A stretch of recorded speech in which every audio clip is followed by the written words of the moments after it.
porc, du bœuf aussi, pour pouvoir se nourrir. Mais il y a aussi la chasse nécessairement qui va aider aux gens à se nourrir lorsqu'on peut tuer un chevreuil ou la perdrix à l'époque ou le lièvre. Ça devient quand même une partie de la nourriture importante. Quelles étaient les premières entreprises au tout début? Si on regarde Saint-François, puis qu'on fait les 150 ans de Saint-François, à peu près peut-être le premier 100 ans, au niveau d'industrie, c'est les moulins. Alors, il y en avait, juste dans ce qui est Saint-François actuel, il y a eu le moulin qui va devenir le moulin Verrette, puis peut-être Thériault par la suite, qui, moulin Verrette, ça date des années 1884-86 à peu près, mais déjà, il y avait un moulin là auparavant. Mais lorsqu'on parle du moulin Verrette, qui est dans le centre du village Saint-François, qui a permis la construction d'un barrage, puis ce qui fait qu'il y a un petit lac ou ce qu'on appelle l'écluse au centre de Saint-François, c'est le moulin à Verrette. C'était un moulin assis, moulin en bois, mais une meunerie. Et moi, je me rappelle, lorsque j'étais jeune, c'est qu'on faisait encore, les gens emmenaient des poches de sarrasin pour faire de la farine de buckwheat, la farine de sarrasin au moulin. Il y a eu le moulin Pelletier aussi, ce qui fait Pelletiers Mill, ou moulin Pelletier, qui est entre Saint-François et Connors.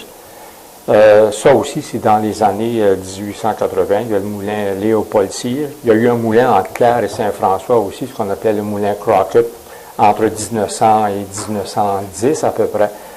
Alors, il y a quand même les moulins. Mais par la suite, à partir des années 1945 à peu près, là, ça va peut-être se diversifier un peu. À peu près le premier qui est apparu, c'est le moulin de meubles, Nadeau et Nadeau. Ça a été reconnu dans deux étapes. La première étape, Nadeau et Nadeau a été reconnu pour les meubles scolaires. Les meubles scolaires qu'on retrouve un peu partout au Canada, qui étaient fabriqués à Saint-François. Et par la suite, les meubles, là, meubles de cuisine, meubles de salon, meubles de chambre à coucher, jusqu'à, la fermeture, l'an passé ou 2 ans passés à Saint-François. Ça a été peut-être un premier. Ça va un peu avec la production agricole, parce que la production des animaux, les industries laitières, ça a disparu pas mal. Ce qui reste, c'est la production du poulet à Saint-François et la production du porc. Ce qui fait que Saint-François est reconnu depuis, c'est l'an passé, je crois, la capitale nationale du poulet.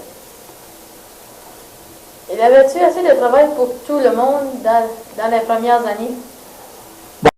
Dans les premières années, nécessairement, tout le monde devait travailler parce qu'on vivait sur des terres, puis les gens n'avaient pas le choix. Là. Les familles sont nombreuses, tout le monde doit travailler. Ça, on n'a pas le choix. Par la suite, avec les entreprises de Saint-François, Saint-François a toujours été reconnu depuis ma tendre jeunesse, à peu près comme la paroisse où il n'y a à peu près pas de chômage. Les gens qui veulent réellement pas travailler, il faut presque faire exprès.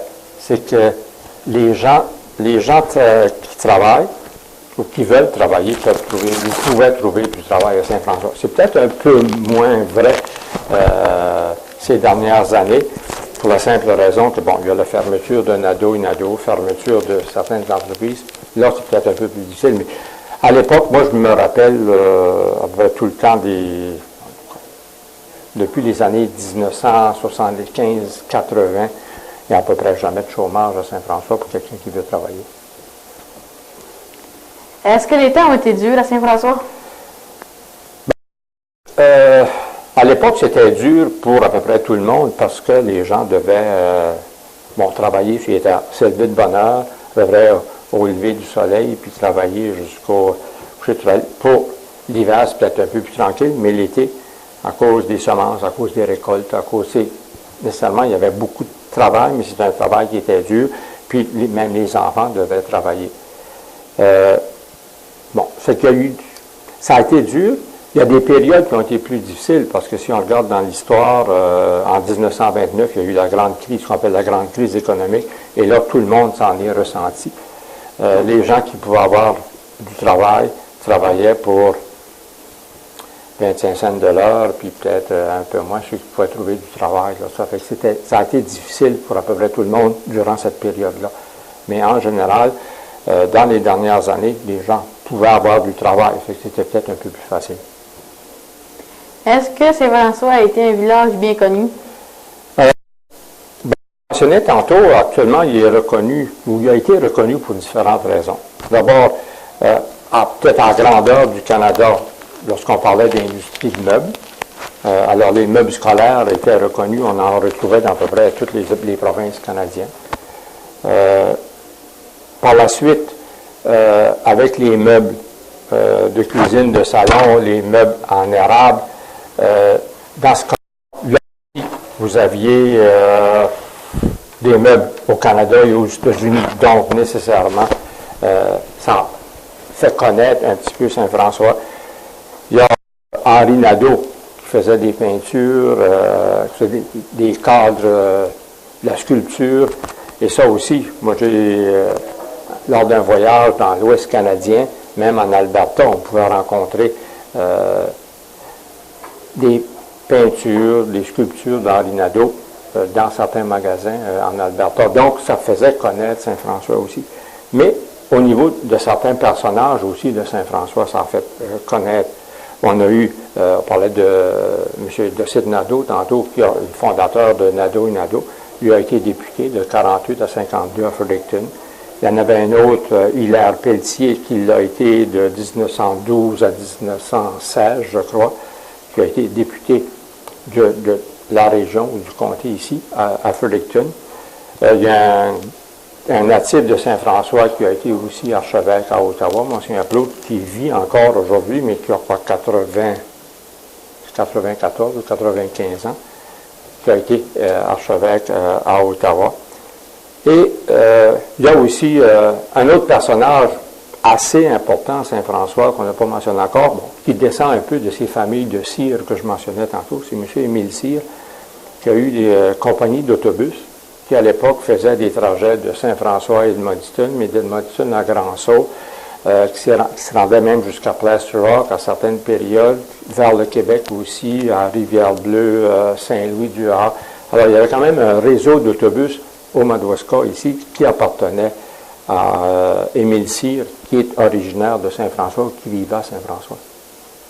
De ta jeunesse aujourd'hui, qu'est-ce qui a le plus changé? Bon, si je à Saint-François, bon, surtout, je suis né en 44, ça va donner mon âge un peu. C'est qu'au moins, à cette époque-là, au niveau de l'école, ça a changé, parce que avec la création des polyvalentes, avec la création de la Cité des Jeunes en 71, 72, nécessairement, là, il n'y a plus de 12e année à nulle part ailleurs qu'à la Cité des Jeunes. Dans mon temps, moi, disons, c'est que les gens pouvaient graduer à Saint-François, comme à Clare, comme à Lac-Baker ou ailleurs. Alors, ce qui n'est plus le cas aujourd'hui. Ça a changé. Au niveau de l'agriculture aussi, ça a changé parce que à l'époque, à peu près tout le monde vivait sur des fermes. Faisait un petit peu d'agriculture, avait un jardin, faisait un petit peu d'agriculture, faisait un petit peu d'élevage aussi pour pouvoir se nourrir. Tandis qu'aujourd'hui, il y a très peu de gens qui vivent directement sur les fermes comme on les connaissait auparavant. Aujourd'hui, les gens vont travailler sur des grandes entreprises qui se rapprochent aussi de l'agriculture ou de l'élevage parce que c'est le porc, c'est le poulet. Alors, nécessairement, les gens vont travailler à l'abattoir, vont travailler pour la production du poulet, mais c'est différent de lorsque j'étais jeune où il y avait beaucoup de terres, c'était des petites terres, des gens produisaient à peu près seulement ce qu'ils avaient besoin pour se nourrir, tandis qu'aujourd'hui, c'est la grande production pour exporter vers l'extérieur. Alors, c'est quelques-uns des changements, moi, que j'ai connus un peu durant ma vie, même si actuellement, là, je ne demeure pas à Saint-François, j'ai vécu là quand même pendant un certain nombre d'années. Je vous remercie beaucoup d'avoir fait cette entrevue. Merci bien, ça m'a fait plaisir.